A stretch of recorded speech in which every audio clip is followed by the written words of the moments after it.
ಲೋಕಸಭಾ ಚುನಾವಣೆ ಇನ್ನೇನು ಬಂದೇ ಬಿಡ್ತು. ಹೀಗಿರುವಾಗ ಕ್ಯಾಂಡಿಡೇಟ್ ಯಾರ್ಯಾರು ಯಾವ್ಯಾವ ಕ್ಷೇತ್ರಗಳಿಗೆ ಅಂತ ಕಾಂಗ್ರೆಸ್ನಲ್ಲೂ ತಲೆನೋವು, ಬಿಜೆಪಿನಲ್ಲೂ ಹುಡುಕಾಟ ಆಗ್ತದೆ. ಅದೇ ರೀತಿಯಾಗಿ ಜೆಡಿಎಸ್ನಲ್ಲೂ ಮೈತ್ರಿ ಮಾಡಿಕೊಂಡಿರೋ ಜೆಡಿಎಸ್ನಲ್ಲೂ ಕೂಡ ಅದರಲ್ಲೂ ಪ್ರಮುಖವಾಗಿ ಮಂಡ್ಯ ಲೋಕಸಭಾ ಟಿಕೆಟ್ ಯಾರಿಗೆ ಸಿಗುತ್ತೆ ಅನ್ನುವಂತಹ ಪ್ರಶ್ನೆ ಇದೆ, ಚರ್ಚೆಗಳು ಆಗ್ತಾ ಇದೆ.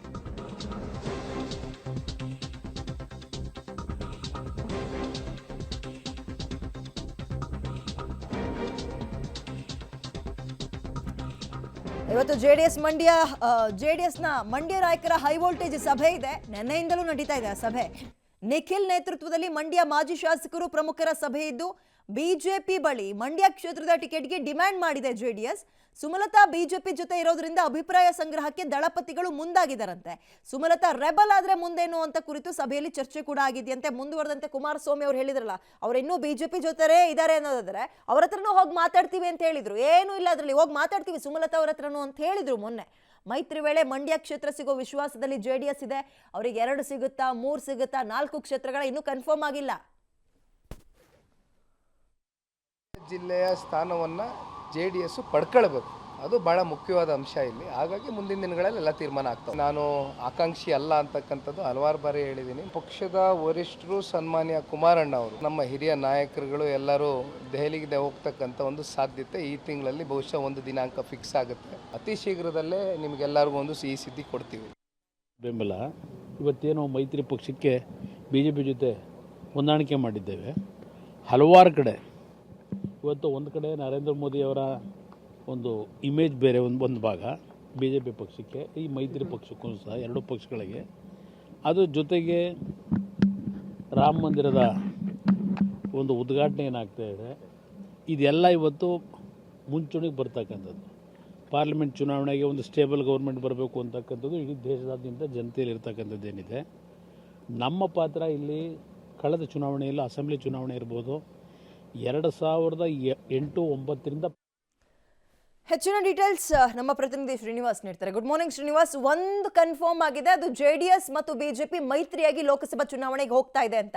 ಬಟ್ ಈಗಿರೋದು ಪ್ರಶ್ನೆ, ಕ್ಷೇತ್ರ ಹಂಚಿಕೆ ಹೇಗಾಗ್ಬೋದು, ಜೆಡಿಎಸ್ ಪಾಲಿಗೆ ಸಿಗೋದೆಷ್ಟು, ಬಿಜೆಪಿ ಪಡೆದುಕೊಳ್ಳೋದೆಷ್ಟು ಅಂತ ಜೆಡಿಎಸ್ ಲೆಕ್ಕಾಚಾರ ಏನು ಕ್ಷೇತ್ರದ ಹಂಚಿಕೆಯಲ್ಲಿ ಶ್ರೀನಿವಾಸ್? ವಿದ್ಯಾ, ಹೌದು, ಸಂಕ್ರಾಂತಿಯ ಬಳಿಕ ಕುಮಾರಸ್ವಾಮಿ ಅವರು ಬಿಜೆಪಿ ಹೈಕಮಾಂಡ್ ನಾಯಕರ ಜೊತೆ ಚರ್ಚೆಯನ್ನ ಮಾಡ್ತಾರೆ. ಈಗಾಗಲೇ 4ರಿಂದ 5 ಸ್ಥಾನವನ್ನ ಕೊಡಬೇಕು ಅನ್ನುವಂತಹ ಪ್ರಾಥಮಿಕ ಡಿಮ್ಯಾಂಡ್ ಅನ್ನ ಕುಮಾರಸ್ವಾಮಿ ಅವರು ಬಿಜೆಪಿ ಹೈಕಮಾಂಡ್ ಮುಂದಿಟ್ಟಿದ್ದಾರೆ.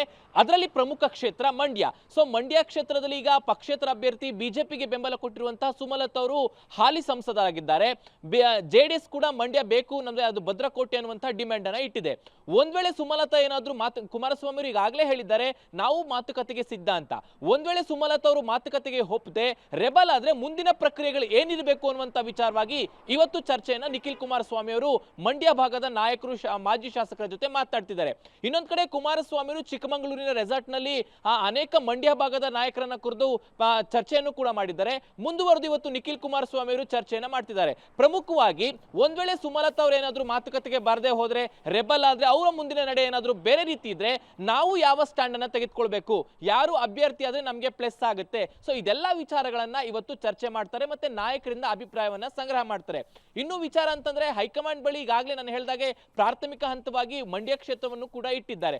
ಈಗಾಗಲೇ ಕಾರ್ಯಕರ್ತರು ನಾಯಕರು ಹೇಳ್ತಿರುವಂತದ್ದು ನಮಗೆ ಮಂಡ್ಯ ಬೇಕು, ಯಾಕಂದ್ರೆ ಭದ್ರಕೋಟೆ, ಜೆಡಿಎಸ್ ನ ಭದ್ರಕೋಟೆ 2028ರ ಚುನಾವಣೆಗೆ ಪಕ್ಷ ಉಳಿಬೇಕಾದ್ರೆ ಆ ಮಂಡ್ಯ ಕ್ಷೇತ್ರ ನಮಗೆ ಬೇಕು ಅನ್ನುವಂಥದ್ದು. ಸೊ ಈ ಒಂದು ಡಿಮ್ಯಾಂಡ್ ಅನ್ನ ಇಟ್ಕೊಂಡಿರೋದ್ರಿಂದ ಸೊ ಅಲ್ಲಿ ಗೆಲ್ಲಬೇಕಾದಂತಹ ತಂತ್ರಗಾರಿಕೆ ಮಾಡುವಂಥದ್ದು, ಯಾರಿಗೆ ಕ್ಯಾಂಡಿಡೇಟ್ ಮಾಡಬೇಕು ಅನ್ನುವಂಥದ್ದು, ಸೊ ಸುಮಲತಾ ರೆಬಲ್ ಆದ್ರೆ ಏನ್ ಮಾಡಬೇಕು ಅನ್ನುವಂಥದ್ದು, ಸೊ ಇದೆಲ್ಲ ವಿಚಾರವಾಗಿ ಚರ್ಚೆಯನ್ನು ಮಾಡಲಿಕ್ಕೆ ನಿಖಿಲ್ ಕುಮಾರಸ್ವಾಮಿ ಅವರು ಇವತ್ತು ಸಭೆಯನ್ನ ಕರೆದಿದ್ದಾರೆ. ಆ ಸಭೆಯಲ್ಲಿ ನಾಯಕರ ಅಭಿಪ್ರಾಯಗಳನ್ನ ಸಂಗ್ರಹ ಮಾಡಿ ಏನು ದೆಹಲಿಗೆ ಕುಮಾರಸ್ವಾಮಿ ಅವರು ಹೋಗ್ತಾರೆ ಬಿಜೆಪಿ ಹೈಕಮಾಂಡ್ ಜೊತೆ ಮಾತುಕತೆಗೆ, ಆ ವೇಳೆ ವಿಚಾರಗಳನ್ನ ಪ್ರಸ್ತಾಪ ಮಾಡ್ತಾರೆ. ಆದ್ರೆ ಒಂದಂತೂ ಸ್ಪಷ್ಟವಾಗ್ತಿದೆ, ಮಂಡ್ಯವನ್ನ ಜೆಡಿಎಸ್ ತನ್ನಲ್ಲೇ ಉಳಿಸ್ಕೊಳ್ಬೇಕು ಅನ್ನುವಂತಹ ಚರ್ಚೆಗಳನ್ನ ಮಾಡ್ತಿರೋದ್ರಿಂದ ಸೊ ಬಿಜೆಪಿ ಹೈಕಮಾಂಡ್ ಜೊತೆ ಕುಮಾರಸ್ವಾಮಿ ಅವರು ಯಾವ ರೀತಿಯಾಗಿ ಚರ್ಚೆ ಮಾಡ್ತಾರೆ, ಸುಮಲತಾ ಅವ್ರನ್ನ ಮನಸ್ಸನ್ನ ಯಾವ ರೀತಿ ಒಲಿಸ್ತಾರೆ ಅನ್ನುವಂಥದ್ದು ಮುಂದಿರುವಂತಹ ಟಾಸ್ಕ್, ಅದನ್ನ ಕಾದ್ ನೋಡ್ಬೇಕಾಗತ್ತೆ. ವಿದ್ಯಾ. ಎಸ್, ಥ್ಯಾಂಕ್ ಯು ತಮ್ಮ